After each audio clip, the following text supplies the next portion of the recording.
വാടകക്കാരനെ ഒഴിപ്പിക്കാൻ കെട്ടിട ഉടമ CPM പ്രാദേശിക നേതൃത്വത്തിന് കൊട്ടേഷൻ നൽകിയെന്ന ആക്ഷേപം. പത്തനംതിട്ട അടൂർ JB മോളിലെ കടമുറികൾ എടുത്ത കൊല്ലം മയ്യനാട് സ്വദേശിയായ മാഹിനാണ് പരാതിക്കാരൻ. അതേസമയം വാടക കൃത്യമായി നൽകാത്തതിനെ തുടർന്നാണ് കടമുറികൾ ഒഴിയാൻ ആവശ്യപ്പെട്ടതെന്നാണ് കെട്ടിട ഉടമയുടെ പ്രതികരണം. മൊബൈൽ ഫോൺ ടെക്നോളജി പഠനം, സർവീസ് എന്നിവ ലക്ഷ്യം വെച്ചാണ് മാഹിൻ 3 മുറികൾ വാടകയ്ക്കെടുത്തത്. കഴിഞ്ഞ വർഷം ജൂണിൽ അമ്മകണ്ഠകര സ്വദേശി ബദറുദ്ദീനുമായി കരാറിൽ ഏർപ്പെട്ടു. 35,000 രൂപയാണ് വാടകയായി നിശ്ചയിച്ചത്. ആദ്യ മാസ വാടക ബാങ്ക് അക്കൗണ്ട് വഴി നൽകി. പിന്നീടുള്ള 2 മാസത്തെ വാടക നേരിട്ട് കൈമാറുകയാണ് ഉണ്ടായതത്രേ. തുടർന്ന് ലൈസൻസ് നൽകുന്നതിന് കെട്ടിട ഉടമ നഗരസഭയ്ക്ക് സമ്മതപത്രം നൽകി. എന്നാൽ തൊട്ടടുത്ത മാസം ലൈസൻസ് നൽകരുതെന്ന് കാട്ടി ഉടമ തന്നെ നഗരസഭയെ സമീപിച്ചു. എന്നിട്ടും മാഹിൻ വഴങ്ങിയില്ല.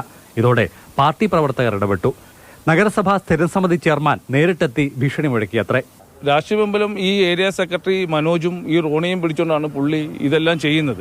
പുള്ളിക്ക് മറ്റൊരാൾക്ക് ഇത് വാടകയ്ക്ക് കൊടുക്കാൻ വേണ്ടിയിട്ടാണ്. ഉയർന്ന വാടകയ്ക്ക് പുള്ളിയുടെ ഫസ്റ്റ് ഫ്ലോർ മൊത്തത്തിലെടുക്കാൻ ഒരാൾ വരികയും പുള്ളി അതിന് കൂടുതൽ അഡ്വാൻസ്, കൂടുതൽ വാടകയൊക്കെ അതിനകത്ത് കിട്ടുമായിരിക്കും. അതിനെ കൊണ്ടായിരിക്കും പുള്ളി എന്നെ ഒഴിവാക്കാൻ വേണ്ടിയിട്ട് പുള്ളി ചെയ്യുന്നതാണ് ഇതൊക്കെ. ഈ ഇവരെ രാഷ്ട്രീയക്കാരെയും കൂട്ടുപിടിച്ചുകൊണ്ട് ചെയ്യുന്ന പരിപാടിയാണ്.